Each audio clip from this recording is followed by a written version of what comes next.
2022년 8월 29일 오늘의 말씀 시작하겠습니다. 오늘 나눌 말씀은 요한계시록 12장 1절에서 2절 말씀입니다.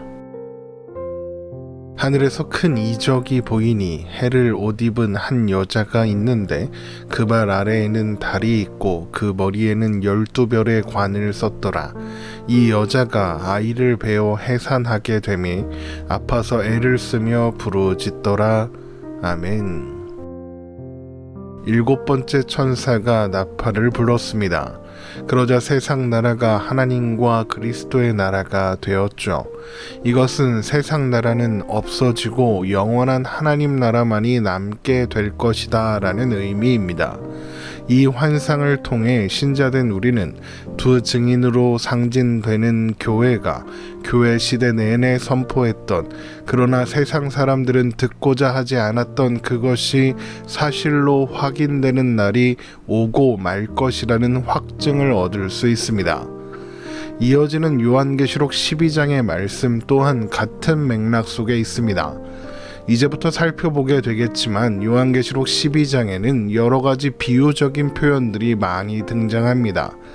그래서 많은 이단들이 이 말씀을 이상하게 해석해서 자신들의 잘못된 교리를 정당화하는 도구로 사용하곤 하죠. 그러나 요한계시록 12장 또한 하나님께서 이제까지의 요한계시록을 통해 신자들에게 알려주고자 하는 내용, 곧 세상 나라는 끝이 있으며 영원한 하나님 나라만이 남을 것이라는 사실을 보여주고 있는 내용입니다. 그래서 요한계시록 말씀 묵상을 시작하면서 요한계시록은 반복 순환의 구조를 가지고 있다고 말씀드렸던 것 기억하실 겁니다. 계속 같은 이야기를 반복적이고 순환되게 또 다른 모습으로 보여주고 있는 것이죠. 오늘부터 살펴보게 되는 요한계시록 12장은 15장 4절까지 이어지는 환상의 시작입니다. 재미있는 것은 요한계시록 12장 1절에서 15장 4절의 말씀이 7개의 장면으로 나뉜다는 것입니다. 요한계시록은 계속해서 7교회, 7인, 7나팔 이렇게 7이라는 숫자를 중심으로 진행되고 있습니다. 12장부터 시작하는 환상도 마찬가지인 것이죠. 이미 여러 번 말씀드렸던 것처럼 성경에서 7은 완전을 의미하며 이것은 지금 요한을 통해 계시되는 환상이 반드시 그리고 완전하게 성취될 것에 대한 상징입니다. 그런데 12장부터 시작되는 환상도 7장면으로 나뉘죠. 이것을 통해서 우리는 12장부터 시작되는 환상 또한 결국 1장부터 11장까지 말해온 교회와 세상 사이의 영적 갈등과 교회가 최후 승리자가 될 것을 보여주는 내용이다 라는 것을 알 수 있는 겁니다. 7교회에 보내는 편지인 요한계시록 2장에서 3장은 교회와 세상의 영적 갈등 속에서 교회가 받는 유혹, 타협에 대한 것을 설명했습니다. 에베소 교회는 세상과 타협하지 않았지만 사랑이 없어서 책망받았죠. 그러나 버가모, 두아디라, 사데, 라오디게아 교회는 세상과 타협했습니다. 물론 서머나 빌라델비아 교회는 세상과 타협하지 않았습니다. 그래서 여러 가지 어려움과 고통을 당해야 했죠. 결국 이것은 교회가 놓여져 있는 상황, 곧 교회는 항상 세상과 영적 갈등의 긴장 속에 존재하고 있고 타협의 유혹 속에 항상 노출되어 있다. 바로 이것을 보여주는 겁니다. 이것은 7인, 7나팔, 그리고 막간으로 등장했던 14만 4천의 환상, 그리고 11장에 기록된 성전 측량과 두 증인의 이야기를 통해서 계속 반복되었던 내용이기도 합니다. 교회는 계속해서 세상의 유혹과 핍박을 받을 것입니다. 세상과 타협할 것인가, 아니면 진리를 지켜낼 것인가의 싸움이 계속된다는 것입니다. 이제 시작하는 요한계시록 12장부터 22장까지 결국 모두 같은 이야기를 하고 있는 겁니다. 다만 1장에서 11장이 암시하는 수준에 그쳤다면 12장부터는 그 대결 구도가 명확하게 드러나 보이게 됩니다. 그리고 그 모든 악의 근원이 사탄으로 묘사되는 탐욕이라는 것 또한 확인할 수 있습니다. 그리고 이것은 초대교회는 물론 오늘날 우리들 교회들의 싸움이기도 합니다. 에베소서 6장 12절 말씀입니다. 우리의 씨름은 혈과 육을 상대하는 것이 아니요 통치자들과 권세들과 이 어둠의 세상 주관자들과 하늘에 있는 악의 영을 상대함이라. 그래서 이 싸움은 결코 쉽지 않을 겁니다. 그러나 우리는 능히 이 모든 싸움을 이겨내고 승리할 것입니다. 어떻게 그것을 확신할 수 있나요? 예수님께서 이미 이겨놓은 싸움이기 때문입니다. 에베소서 1장 19절에서 23절 말씀입니다. 그의 힘의 위력으로 역사하심을 따라 믿는 우리에게 베푸신 능력의 지극히 크심이 어떠한 것을 너희로 알게 하시기를 구하노라. 그의 능력이 그리스도 안에서 역사하사 죽은 자들 가운데서 다시 살리시고 하늘에서 자기의 오른편에 앉히사 모든 통치와 권세와 능력과 주권과 이 세상뿐 아니라 오는 세상에 일컫는 모든 이름 위에 뛰어나게 하시고 또 만물을 그의 발 아래에 복종하게 하시고 그를 만물 위에 교회의 머리로 삼으셨느니라. 교회는 그의 몸이니 만물 안에서 만물을 충만하게 하시는 이의 충만함이니라.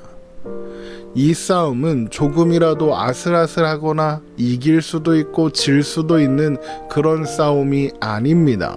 이미 이겨놓은 싸움, 그래서 그 결말이 확실한 싸움이죠. 그렇게 되도록 하나님은 그 모든 과정과 시간 속에서 교회를 안전하게 지키실 것입니다. 바로 그 이야기를 하려고 요한계시록이 기록되고 있는 것입니다. 자, 그러면 이제 12장의 말씀을 자세히 한번 살펴보도록 하겠습니다. 요한계시록 12장은 해를 옷 입고 12별의 관을 쓰고 다리 위에 선 여자의 등장으로 시작됩니다. 요한계시록 12장 1절입니다. 하늘에 큰 이적이 보이니 해를 옷 입은 한 여자가 있는데 그 발 아래에는 발이 있고 그 머리에는 12별의 관을 썼더라. 이 여자가 상징하는 것이 무엇인지 알 수 있는 힌트가 이 말씀에 모두 있습니다. 먼저 이 여인은 해를 옷 입고 12별의 관을 쓰고 다리 위에 서 있습니다. 이것은 요셉의 꿈과 연관이 있습니다. 우리가 잘 아는 요셉이 이런 꿈을 꾼 적이 있죠. 창세기 37장 9절 말씀입니다. 요셉이 다시 꿈을 꾸고 그의 형들에게 말하여 이르되 내가 또 꿈을 꾼즉 해와 달과 11별이 내게 절하더이다 하니라. 이 꿈 속에서 해는 야곱, 달은 그의 아내, 11별은 야곱의 아들들입니다. 여기에 요셉까지 포함하면 12별이 되죠. 그러니까 해, 달, 12별이 상징하는 것은 야곱의 가족인 것입니다. 그런데 야곱이 누굽니까? 이스라엘 그 자체입니다. 창세기 32장 27절에서 28절입니다. 그 사람이 그에게 이르되 내 이름이 무엇이냐? 그가 이르되 야곱이니이다. 그가 이르되 내 이름을 다시는 야곱이라 부를 것이 아니요 이스라엘이라 부를 것이니 이는 내가 하나님과 및 사람들과 겨루어 이겼음이니라. 결국 해, 달, 12별이 상징하고 있는 것은 이스라엘 하나님의 백성이라는 겁니다. 그래서 구약 성경에서 이스라엘은 자주 하나님의 아내, 하나님을 이스라엘의 남편 이렇게 묘사하는 것이 자주 등장하는 겁니다. 이사야 54장 4절에서 5절 말씀입니다. 두려워하지 말라. 내가 수치를 당하지 아니하리라. 놀라지 말라. 내가 부끄러움을 보지 아니하리라. 내가 내 젊었을 때의 수치를 잊겠고 과부 때의 치욕을 다시 기억함이 없으리니 이는 너를 지으신 이가 내 남편이시라. 그의 이름은 만군의 여호와시며 내 구속자는 이스라엘의 거룩한 이시라. 그는 온 땅의 하나님이라 일컬음을 받으실 것이라. 그러니까 요한계시록 12장에 등장한 이 여자는 이스라엘, 곧 하나님의 백성들을 상징하고 있는 겁니다. 그런데 이 여자가 무엇을 하려고 합니까? 요한계시록 12장 2절입니다. 이 여자가 아이를 베어 해산하게 되매 아파서 애를 쓰며 부르짖더라. 이 여자가 지금 해산할 때가 되어서 아파가지고 애를 쓰며 부르짖고 있습니다. 산통을 겪고 있는 것이죠. 이 여자가 이스라엘을 상징한다면 이스라엘은 도대체 누구를 낳으려고 이렇게 산통을 겪고 있는 걸까요? 바로 메시아입니다. 이스라엘은 메시아가 나타날 그날을 고대했습니다. 그런데 그들이 메시아를 기다린 그 시간은 여인이 산기가 임박하여 산고를 겪는 것 같은 고통의 시간이었습니다. 이사야 26장 17절에서 18절 말씀입니다. 여호와여, 잉태한 여인이 산기가 임박하여 산고를 겪으며 부르짖음같이 우리가 주 앞에서 그와 같으니이다. 우리가 잉태하고 산고를 당하였을지라도 바람을 낳은 것 같아서 땅에 구원을 베풀지 못하였고 세계 거민을 출산하지 못하였나이다. 그러나 해산할 때가 있을 것입니다. 이것은 메시아가 오시는 날이 있을 것이다 라는 겁니다. 그러면 그 모든 고통이 끝나고 해산의 기쁨, 새 생명의 기쁨을 누리게 될 것입니다. 이사야 26장 19절 말씀입니다. 주의 죽은 자들은 살아나고 그들의 시체들은 일어나리이다. 티끌에 누운 자들아, 너희는 깨어 노래하라. 주의 이슬은 빛난 이슬이니 땅이 죽은 자들을 내놓으리로다. 또 이런 말씀도 있습니다.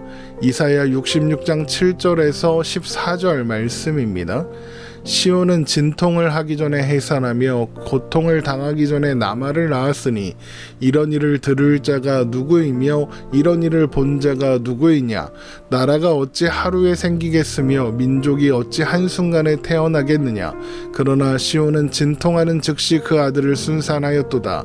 여호와께서 이르시되 내가 아이를 갖도록 하였은즉 해산하게 하지 아니하겠느냐.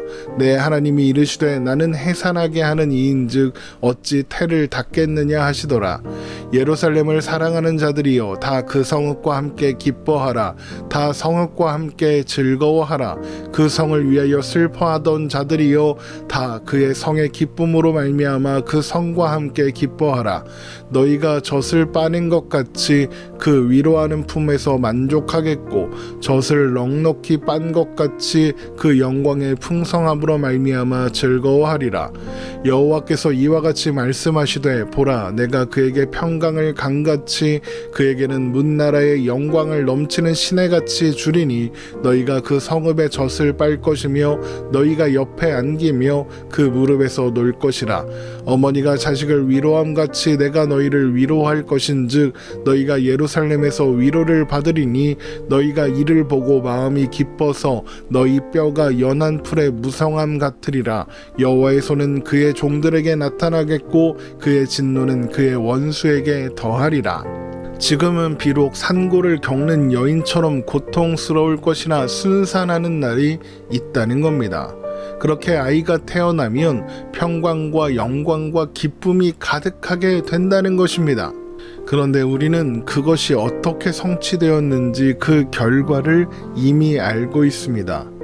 이스라엘로 상징되는 여인은 순산했으며 그렇게 등장한 메시아 곧 예수 그리스도는 온 세상의 구원자가 되셨습니다. 이사야 7장 14절 말씀입니다. 그러므로 주께서 친히 징조를 너희에게 주실 것이라. 보라, 처녀가 잉태하여 아들을 낳을 것이요 그의 이름은 임마누엘이라 하리라. 이것이 여인과 여인이 산고 끝에 낳을 아이의 의미입니다. 우리가 구약 성경을 통해 보는 이스라엘의 역사는 메시아가 오셔야만 한다는 확증으로 가득합니다. 그런데 이스라엘의 역사는 스스로의 힘으로 해보겠다고 애쓰는 역사입니다. 그러나 또한 아무것도 이룰 수 없는 역사죠. 그래서 메시아가 필요하다는 것을 보여주는 역사입니다. 메시아가 오셔서 이 땅을 새롭게 하시는 것 말고는 다른 방법이 없다는 것을 보여주는 역사입니다. 그래서 그 시간은 산고의 고통처럼 고통스럽습니다. 할 수 없음을, 한계를, 자격 없음을 철저히 확인하고 또 확인하는 시간이었기 때문이죠.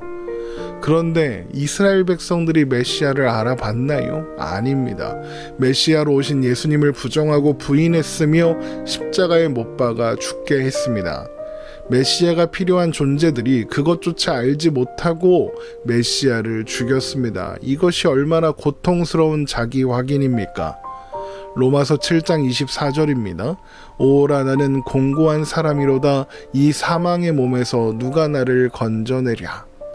그래서 메시아의 탄생을 산고의 고통으로 묘사하는 것입니다. 그리고 바로 그 산고의 고통을 끝내는 것이 해산, 곧 메시아의 도래입니다. 예수님께서 이 땅에 오신 것입니다. 예수님께서 오셔서 우리의 모든 연약함, 미련함, 자격 없음을 짊어지시고 십자가에 죽으셨습니다. 그래서 우리를 살리셨죠.